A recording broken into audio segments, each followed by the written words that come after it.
আজকে আমি রান্না করব হাতে মাখা মসুর ডালের চচ্চড়ি। এখন এতে একে একে দিব পেঁয়াজ কুচি, রসুন কুচি, একটু আদা রসুন বাটা,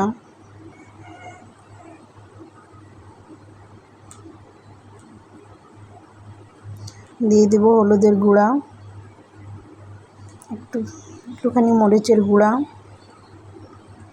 ধনিয়ার গুঁড়া, জিরার গুঁড়া, লবণ, পরিমাণ মতো তেল আর একটা টমেটো কুচি দিয়ে এখন ভালো করে হাতে মেখে নিব। ভালো করে চটকে চটকে মেখে নিলে ডালটা খেতে বেশি ভালো লাগে। এখন দিয়ে দেব পরিমাণ মতো গরম পানি। আমি এখানে 1 কাপ ডালে 2.5 কাপ পানি দিয়েছি। তারপর এটা ঢেকে দিয়ে 5 মিনিট রান্না করব হাই হিটে।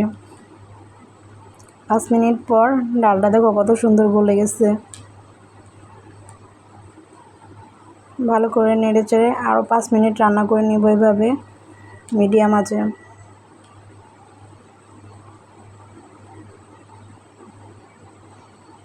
দেখো কত সুন্দর ডালটা হয়ে গেছে। আমি এর ফাঁকে মুরগির মাংস ভুনা করে নিলাম। ডাল রান্না করতে করতে আমার এটাও হয়ে গেছে। দেখো এখন আমি চুলার জালটা বন্ধ করে দিচ্ছি। দেখো ডালটা কত সুন্দর হয়েছে।